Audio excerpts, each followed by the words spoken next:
Great. Well, thanks very much, Leslie and Dietmar, for your remarks and your words, and also, of course, for inviting me here today to today's conference, talking about some key issues that are critical in our transition to how we move forward.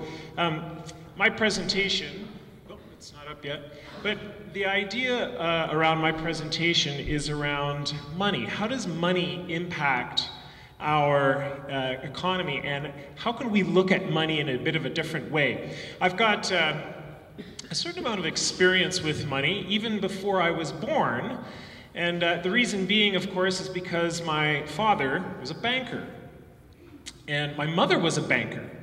So I had the banking mentality even in the womb, and as I grew up, my parents, of course, naturally wanted me to become a banker because there was so much banking in our family. And they were unfortunately surprised when I told them that I was going to school for theater. And they were even more surprised when I said, I can act like a banker, but I won't actually be able to be a banker. Well, my parents weren't too excited about this, so they basically said, look, if you're going to go and study at college, you need to then study in another degree in order to be more professional. So I studied math. However, my final thesis project was actually using theater to teach mathematic concepts to students in elementary school, and it was at this point that I started my long interest in mathematics, finance, and ultimately the economy. So I've been very curious this entire time about wondering, what is this thing that we call money? We take it for granted, we use it every day, but really, what is it?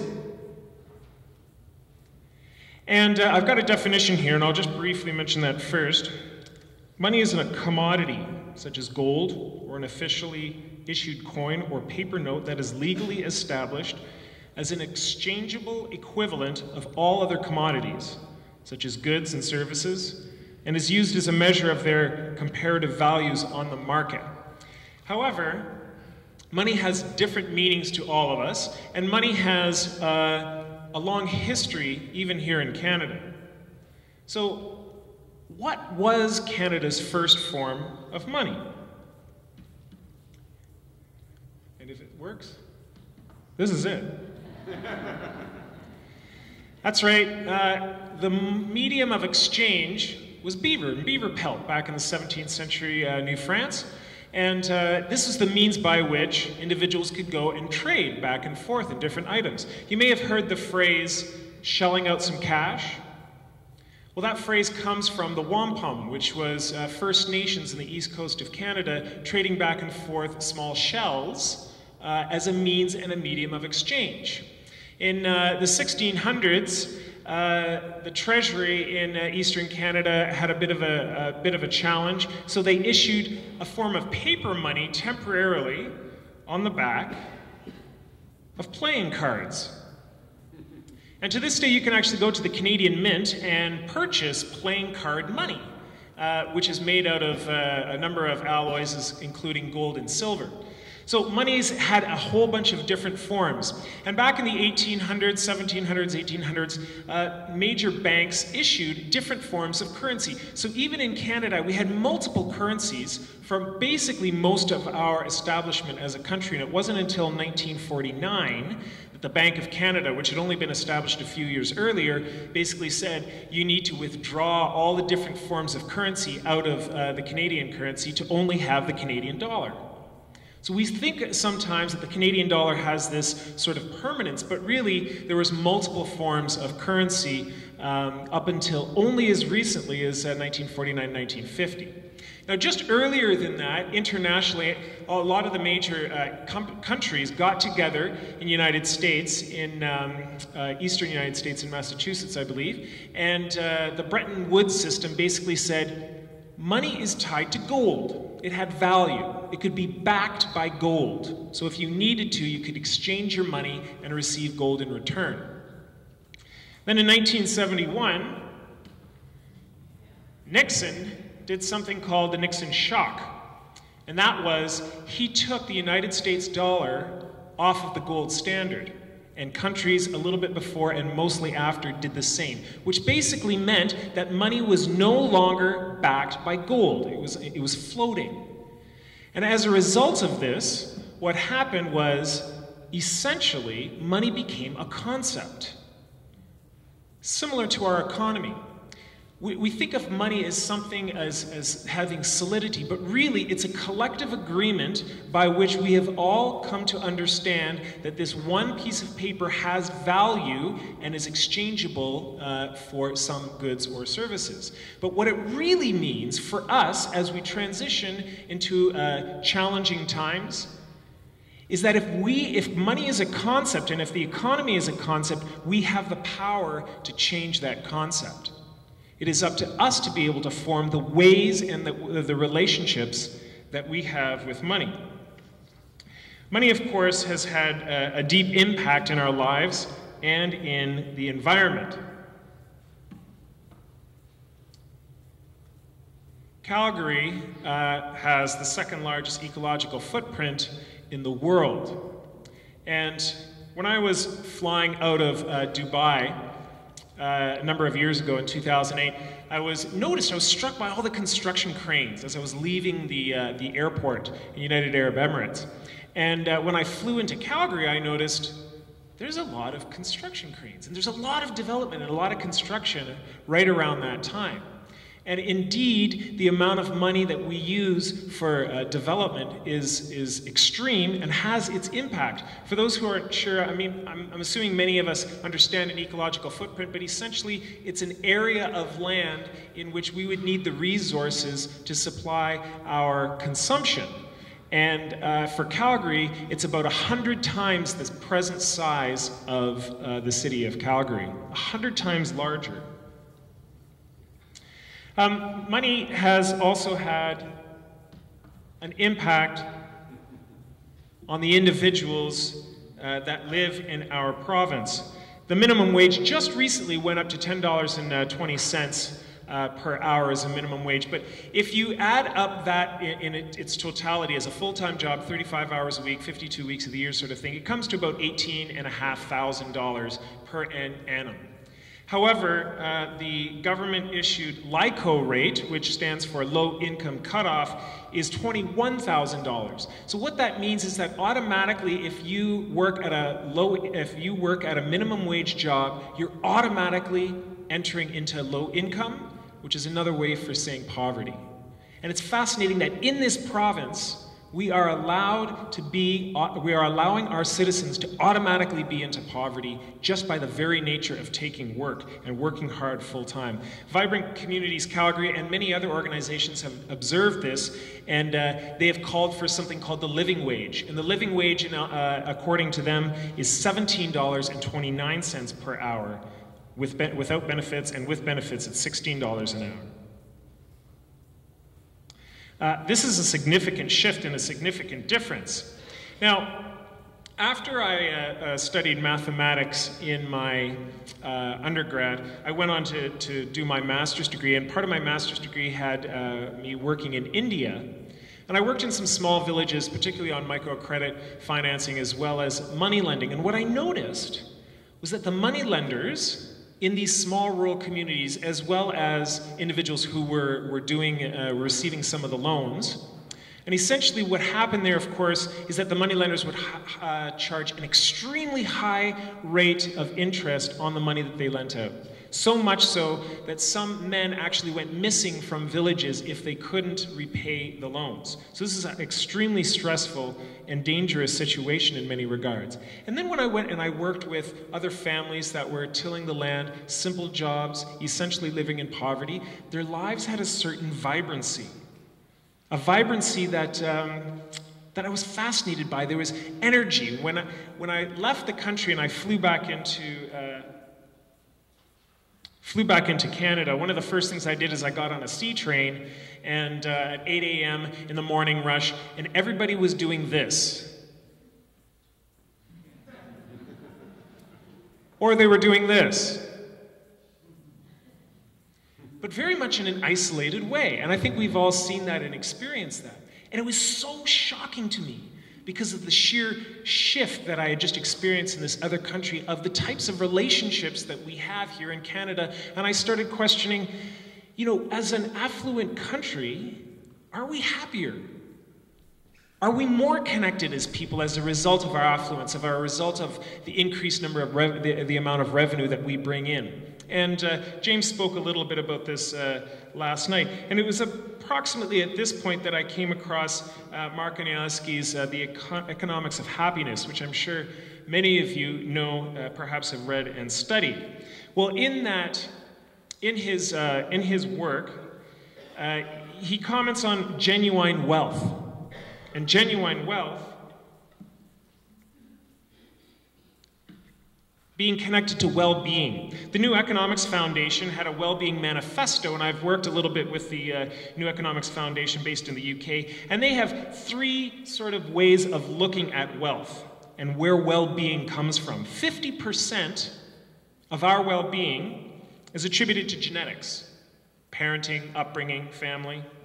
40% is attributed to our social engagements, the way that we engage in community, exercising, socializing, meaningful work. 10% of our well-being can be attributed to finances.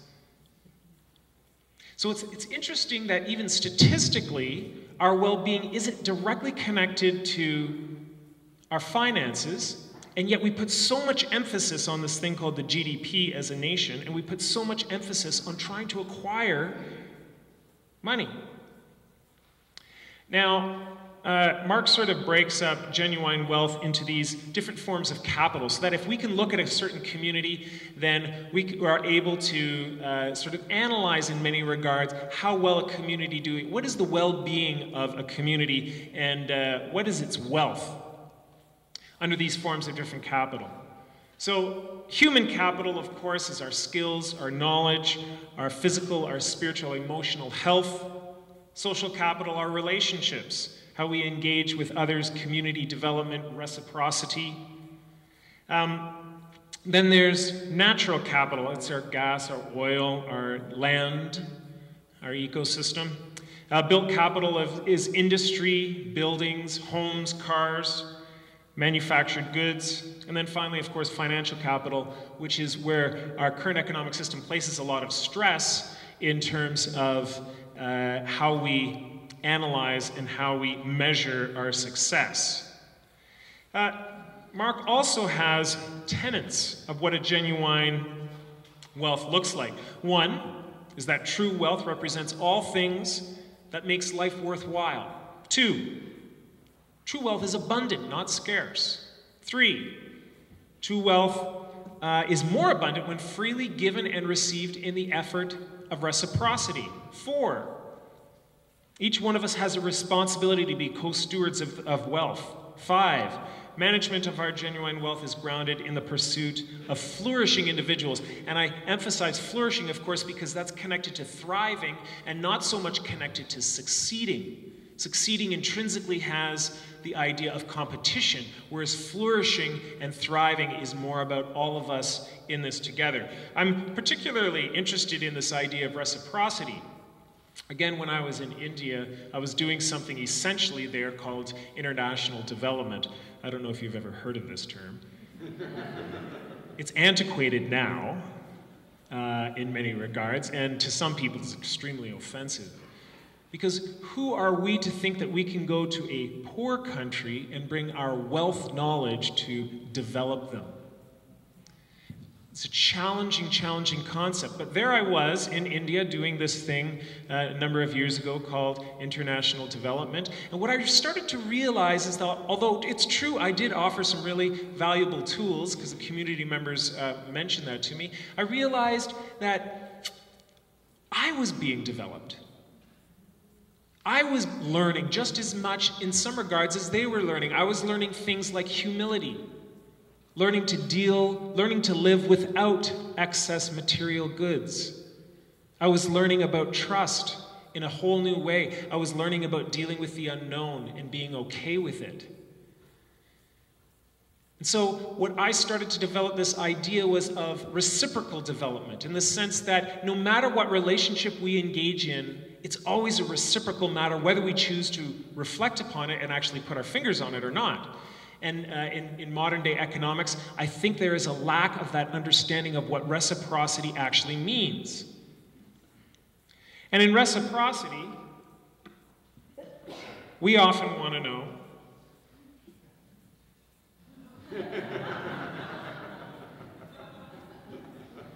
who needs money? And so I ask that. Who needs money here in the audience? There's a few people whose hands haven't gotten up. So maybe I should ask, who doesn't need money? Oh, I want to talk to you after the conference and understand what you're doing so right, because unfortunately, I need money at this point in my life. However, not everybody does need money, and there's some interesting examples of those individuals. On the left-hand side there's a woman named Mildred Lisette Norman, commonly known as the Peace Pilgrim. In 1953, at the age of 45, she gave up all of her possessions, sold everything, and started to walk across the country penniless.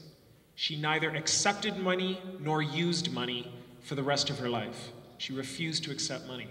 She walked across the country 5 times and was able to survive extremely happily with nothing. Even into her 80s, she traveled penniless. So I start to wonder, how is that possible? Well, more recently, the gentleman in the bottom right-hand corner, a guy named Daniel Suelo, presently living in Utah, in the United States, has lived without money for the last 12 years.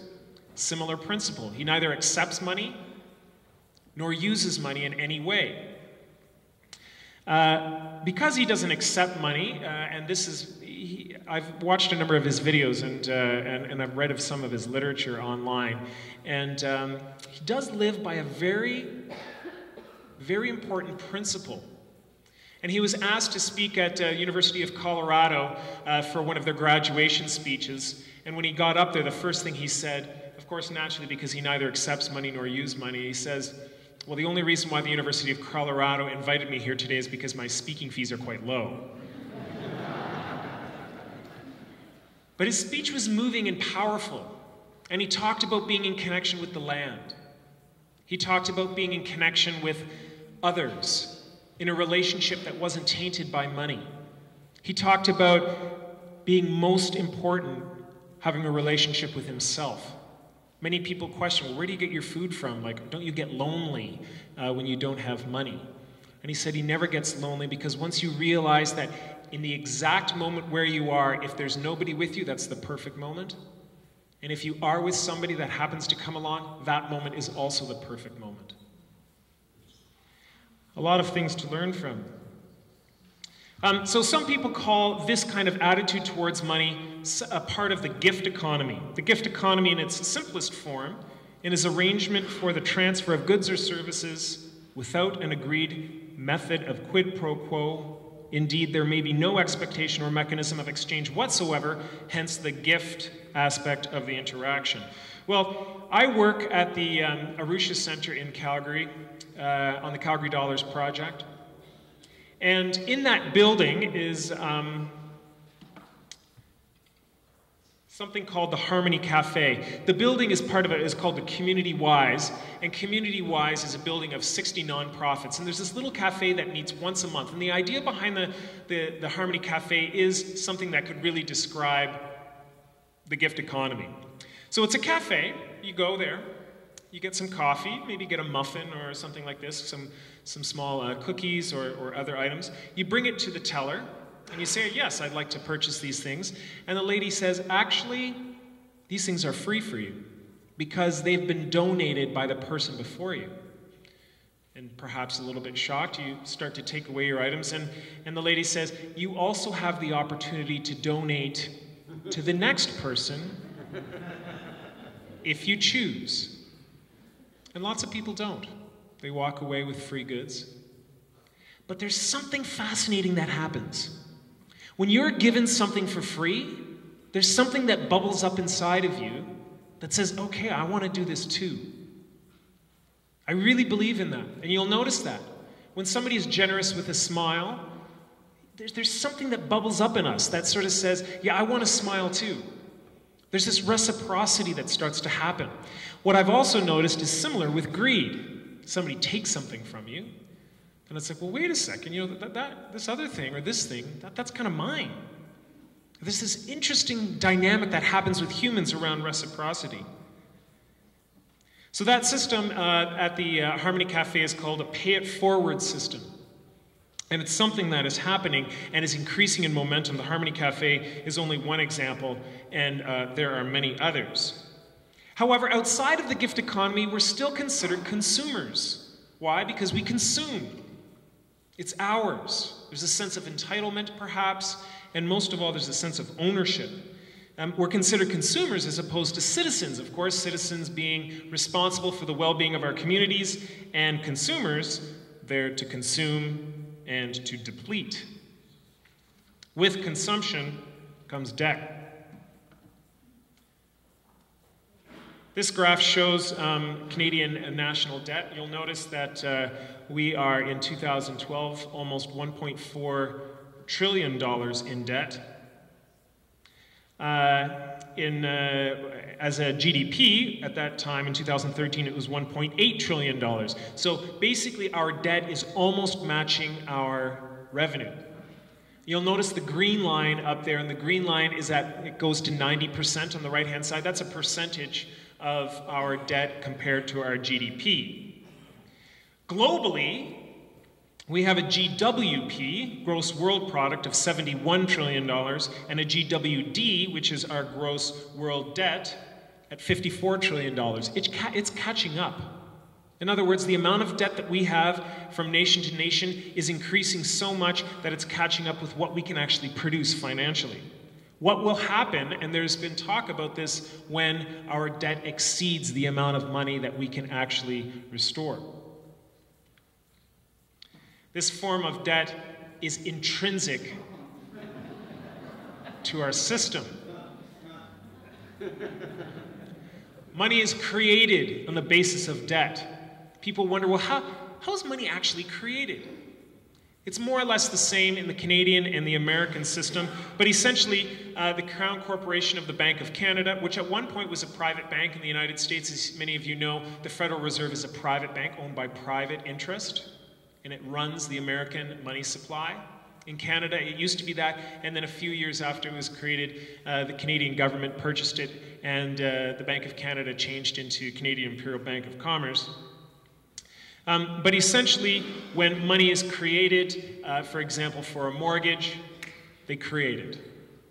It magically appears, more or less, out of nothing, and immediately there's debt associated to it because it needs to be paid back. And it needs to be paid back with interest. This is a key part of the equation. Now, of course, people can't just make lots and lots and lots of money magically because, as we all know, it impacts inflation. So it is done under some guidelines. However, when the federal government creates money, they get to spend it on things like programs, education, health. But the other way that we can make money in our system is that banks can also make money.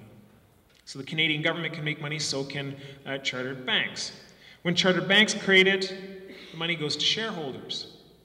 So there's this intrinsic system that happens in our economy in how money is created. Charles Eisenstein, who wrote a book called Sacred Economics, explains it like this. The problem starts with interest, because interest-bearing debt accompanies all new money.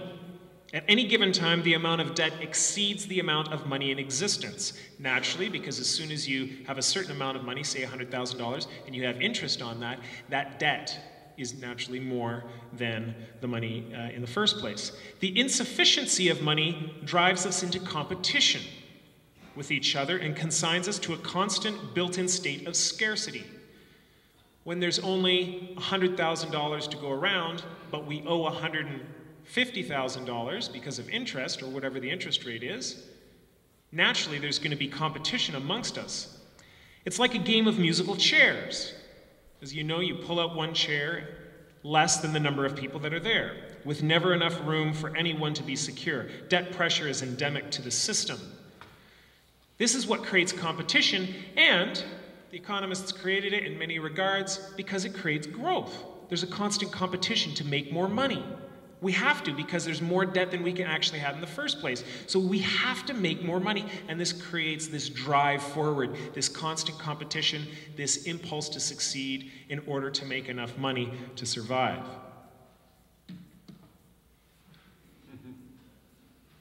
So the problem starts with interest. Interest, however, we all kind of take it for granted. You get a mortgage, you pay interest, you pay interest on Visa debt. However, interest was once abolished and considered a sin. Usury, which is another way of saying charging interest on money, was denounced by spiritual leaders, Judaism, Christianity, and Islam. And in fact, today, Islamic banks really make an effort to create an interest-free banking system. But around the 1500s, King Henry VIII legalized usury. And then in the years following that, we as a culture started to relax this notion that interest was bad. And now we take it for granted. However, interest can be changed. As James mentioned last night, the YAC Members Bank of Sweden has a no-interest policy. So when you go and you get a loan amongst its members, the loan is supplied by money that's put into the system by its members, and there's no interest on it. You can have a loan without needing to pay interest on it. The bank survives through membership fees, etc. But the key point is that as a bank, it's nonprofit, so it's not out to make money as a bank. It pays its employees, etc., but it's not out to make money. Unlike our chartered and registered banks, which are out there to supply money for their shareholders to go around the world. So there's a profit margin intrinsic into our banking system. However, the YAC Bank is there to serve its community. The difference being, of course, serving people as opposed to serving people and their needs, as opposed to filling people's pocketbooks. I have another quote I'd like to read from a prominent individual. He says, "I see in the near future a crisis approach that unnerves me and causes me to tremble for the safety of our country. Corporations have been enthroned. An era of corruption will follow, and the money power of the country will endeavor to prolong its reign by working upon the prejudices of its people until the wealth is aggregated in a few hands and the republic destroyed. The government should create, issue, and circulate all currency, not banks, and credits needed to satisfy the spending power of the government and the buying power of citizens. By the adoption of these principles, the taxpayers will be saved immense sums of interest. Money will cease to become the master and instead the servant of humanity." That was Abraham Lincoln. Our presidents and our prime ministers have also acknowledged this. William Lyon Mackenzie also said that usury, once in control, will wreck any nation. And he said that the sovereignty of Parliament and the democracy will become idle and futile if we allow it to happen. Yet it is very much intrinsically part of our system. The design of our monetary system can be seen in this way, with debt interest as flawed. Our monetary design fails more than just the nation. It also fails our communities. So in Gander, Newfoundland, which has a type of economy that's still in need, still in want, if you compare that to Fort Mac, which, as we know, is doing fairly well because of the oil industry, but it's the same currency that works for both these economies. So it creates it out of balance, and it creates some provinces and cities that have not provinces and cities, and some cities that have provinces and cities. Jane Jacobs put it this way: cities need different corrections at given times, and yet all share a currency that gives them the same information at any given time. Individual city currencies indeed serve as an elegant feedback controls because they trigger specifically appropriate corrections to specific responding mechanisms. Basically saying if we can have community currencies, it will be able to better balance the needs of that community from different parts of one across the nation. So, how many here are part of a city or a local currency program? Put up your hand. That's 1, 2 people. How many people are part of the frequent flyer program? Put up your hand. So more people in the room. You are part of a complementary currency system if you're part of a frequent flyer program. Complementary currencies are local currencies. And this idea of having a currency just for a city or for a region is not new. In fact, in Alberta, in the 1930s, we had something called the Prosperity Certificate. And William Aberhart, the premier at the time, he actually won the 1935 election in part because of this scheme. The idea was this. This was to help battle the dirty 30s and the Great Depression. He created these certificates, these dollars, as a way of stimulating the economy. Well, how do you stimulate the economy? By adding a new currency into circulation? Well, on the back of each one of these dollars, it looked like this. And you'll notice there's stamps. The idea is you had to pay a cent for this stamp, and you had to apply the stamp on the back of the dollar every week. And if you didn't, then the dollar no longer became valid. So you had to pay money to keep your dollar value. Now, of course, if you spent the dollar within that week, then you didn't have to pay the tax. It was quite an incentive, you could call it, in order to get your money moving. And of course, that created money velocity. It increased the movement of money in the system, which of course stimulates the economy. So that's called demurrage, a type of interest-bearing tax on a currency. Now, there are other, well, of course, the Canadian government kind of heard about this, and the stamps glue kind of wasn't so great, so the stamps kind of fell off, and the Canadian government didn't really like the fact that there was competing currency, so they kind of kiboshed the system. It would only lasted about 1.5 years. But the idea was that during its time, it worked. There are a whole bunch of different currencies in Canada. In the top there, left-hand corner, is the community currency and community dollars. That's based out of the Columbia Basin. There's the Calgary dollars, which I'm part of. There's Toronto dollars, Salt Spring Island dollars, Chemainus dollars. There's some 30 different complementary currencies across Canada. And there's about 267 currencies that are registered in the complementary currency website, which has a total yearly volume of trade of 150 million in USD. There's an estimated 2,500 different local complementary currencies across the world, which, if you did the math, probably would add up to perhaps even over $1 billion of trade in complementary currencies. These are quite popular. I just was recently at an international conference of complementary currency, and hundreds of currencies were represented there that day, talking about how can currency change the way we view our economy and ultimately our communities. There's different types of complementary currencies. There's the LETS system, which is a local exchange trading system. And that was started in the 1980s, or at least this concept was, by Michael Linton in British Columbia, and is very, very popular around the world. The idea is this: if I want to get my house painted among my membership, and somebody can supply that, they paint my house, and then I give them credit to do so. Then they can go and over here maybe get an accountant to help them with their work if an accountant is part of the membership, and I can use the credits or that individual can use the credits to pay for that service. Because there's no dollars exchanged, where that's all held is in one central area or one central location that's open to the membership for everybody to be able to view the transactions. So it's all very transparent, and it's interest-free credit, and it's similar to, or it's considered a mutual credit system. Now, time-based currency is based on time. So it's a similar system, but now when I'm going to pay the fence, when somebody is going to come and paint my fence, they may help me out for an hour. But they get this time recorded that they've spent in an hour, and they go get a bookkeeper or somebody to help them out for an hour, and then they can spend that hour. And our dollar which the Calgary Dollar system started out as, which was the Beau-Chinook barter community hours. But because the name was too long and complicated, they changed it to Calgary Dollar shortly after. But the hour system is, of course, they had a dollar unit, and it had the word 1 hour on it.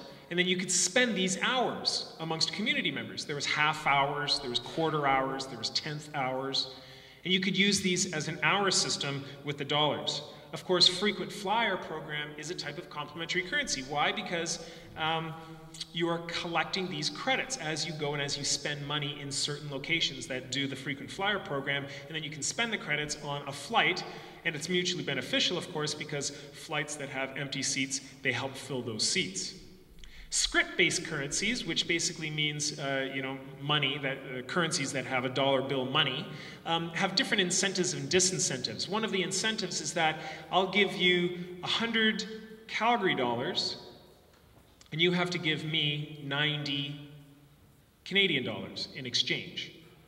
So it's an incentive because it's like, oh, I'm getting a deal if I get in part of this system.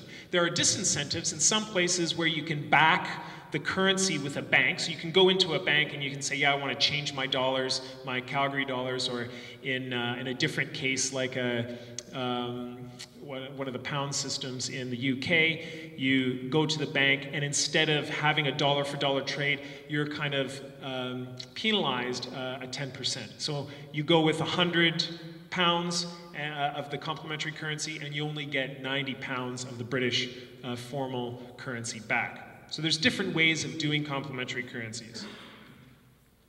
However, most complementary currencies have core values. One of them being, everyone is an asset in our community. We all have something of value to offer our community members. And this is how Calgary Dollars works. We really believe that everybody has something of value to offer. And it's just how do we actually exchange those ideas, and we can do that in the form of a currency. Some work is beyond a monetary price, and some transactions are beyond a monetary price. And some transactions, when there is that exchange, it's more than an exchange of money. The idea is that it's also an exchange of ideas, because the paper bill represents the fact that we're going to be spending locally, or we're going to be trying to bolster our communities instead of offshore interests. It's also an exchange of support, because sometimes what happens is that when you're trading the Calgary dollars or the complementary currency, the person says, oh, thanks, thank you very much, I appreciate this exchange, and I happen to have a few extra volunteer hours, I really love what you're doing, I wouldn't mind volunteering with you. And we find that people who use complementary currencies increase this kind of volunteerism. It's also an exchange of trust, because sometimes when you spend the complementary currency, you're doing it in an area or with a business that you're unfamiliar with, and then when you establish that relationship of trust, you go back to that business because you've started to get to know your neighbors, and you start to get to know your local businesses. Reciprocity is in helping. Social networks are necessary, and another value is that respect for all human beings. There's benefits that come with complementary currencies. First of all, buy local. The whole idea of supporting our local businesses is a benefit of a complementary currency. Now, some of you have heard of the leaky bucket theory or a leaky bucket economy, and essentially what that means is that you go to the local Walmart. In Edmonton, I don't know if there's one here, in Calgary there's a Walmart, and you spend your dollars. And some of the money stays in Calgary, some of the money stays in the city, because of course it's paying employees and they're buying some of the items there. But some of the money goes back to head office in Atlanta, Georgia. And some money goes around the world to its different shareholders. So our money is leaking out of the system. With a complementary currency like Calgary dollars, you can only spend it in Calgary. So the money stays in our local economy and it supports the local economy. It's also part of something called the 7 times multiplier effect, which is, I spend my Calgary dollars at the grocery store, they spend it at the movie theater, they spend it at the hardware store, and it keeps getting spent around and it comes back to the grocery store. So because it's local, it creates velocity. It's moving faster, and therefore it's moving and picking up the local economy quicker than if it goes and starts to travel, if your Canadian dollar travels around Canada or gets transferred into American dollars and it's spent internationally. Complementary currencies also encourage enterprise development. At Calgary Dollars, many new businesses in entrepreneurial systems as well as different initiatives help small businesses or entrepreneurs to start their business. And in the comfort of working with Calgary Dollars, it creates kind of like this nested community where they can try out their ideas.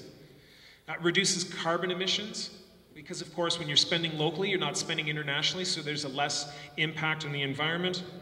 It recognizes the informal economy, such as gifting, swapping, trading, bartering, and community development happens as a result, which I'll touch upon in a minute, and it encourages localization. Localization, James mentioned briefly last night, and I'm just going to want to touch upon it here. You'll notice on the left-hand side, external links are dominant. So when we buy something externally and we start to become dependent on that, it's a fragile system. Because if for some reason one of those links is broken, then we're stuck. An example of that is 1973, the oil crisis that happened because of an embargo of oil. And suddenly the gasoline prices skyrocketed and people couldn't drive because the expense was too high. So when we're dependent on an external force, we become dependent on that and then we become fragile. When things are internally dominant, like on the right-hand side, then we become self-sufficient. When we purchase bikes or when we use natural fuels that can be found locally, then we are able to keep our economy local and we're able to strengthen our networks, which creates a stronger sense in the system. So that's the idea of relocalization. The Arusha Center really focuses on relocalization as one of their main tenets. And we believe that we want to relocalize our communities through food, relocalize our communities through the economy, and through livability, which is this idea of being able to live and thrive in a local way. So the currency that I work with is called Calgary Dollars. Calgary Dollars has been around since 1996, and it was fully endorsed by the city of Calgary in the year 2001. And you can buy at a number of local different stores. There's about 300 to 400 businesses that accept the Calgary Dollars. There's about 1,200 people in our system who uses the Calgary Dollars and about 800 members. And people get the money by offering something of value to the community. So they put it up kind of like on a Kijiji style system. They put it up online, or we can do it over the phone as well. And then when they offer their services, like I'll offer maybe perhaps graphic design or videography, then somebody goes onto the system and says, hey, great, I've got some Calgary Dollars, I want to spend it on him. They spend it on me, and now I get Calgary Dollars. In our system, in Calgary Dollars, you can't back it at a bank because we believe, so what I mean by that is you can't go into a bank and exchange it for Canadian. Rather, the entire purpose is to support this idea of communal exchange. And here is a 2-minute video, if we could press play on that. Maybe not.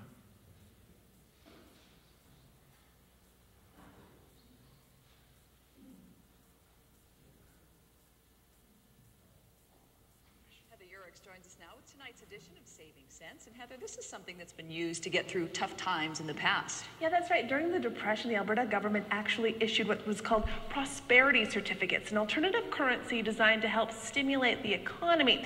The idea is based on trading goods and services with no cash involved. But is it really the way to battle bad times? We checked it out. 25, 50, and 50's 100.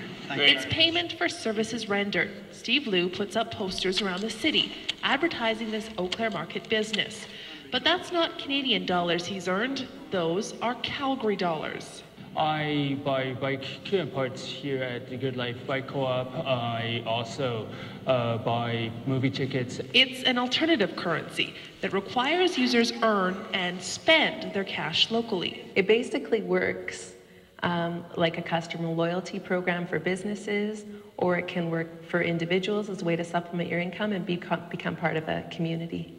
Member businesses like the Good Life Community Bicycle Shop not only accept Calgary dollars, but they're also eligible to receive grants in Calgary dollars, and that puts more of this currency into circulation. And there's about 80,000 Calgary dollars out there. So Calgary Dollars, we also have a fairly extensive evaluation system to see how we're doing in our communities.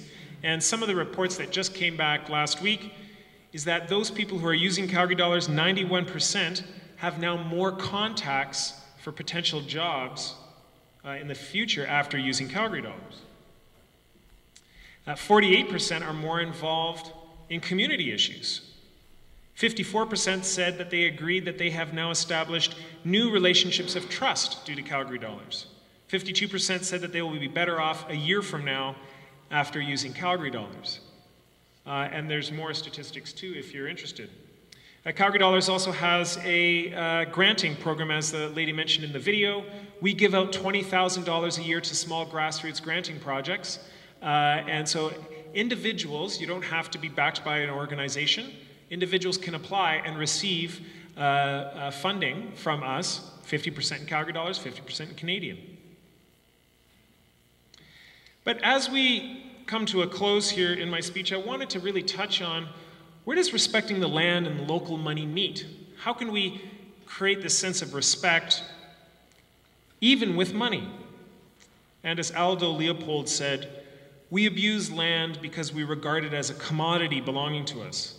When we see land as a community to which we belong, we may begin to use it with love and respect. Another quote by an individual named Jared Kintz, who's a internet personality, said, "I'm going to change the world and all for under $14.95. I'm not going to change the world much, but hey, what do you expect for 15 bucks?" Now he's trying to be funny, but I actually think he's pointing to something deeper, in the sense that change doesn't have to be expensive.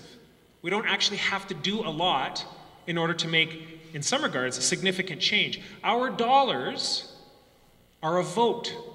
Every time that we spend a dollar on a Coca-Cola, what we're essentially saying is, I vote for you, Coca-Cola. I believe in your values. I believe what you're doing in community engagement. I believe what you're doing in our economy, and I'm voting for you.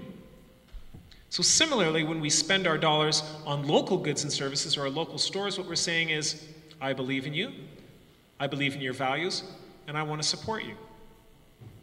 So that one of the greatest forms of change that we can make is in our purchasing power, how we spend our dollars, how we spend our money.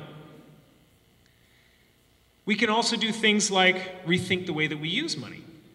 Try complementary currency. Edmonton has one called the Riverdale dollars, if you weren't aware. We can create genuine wealth by investing in our neighbors and our communities. And mostly is that if currency and if money is only a concept, we have the power to change that concept.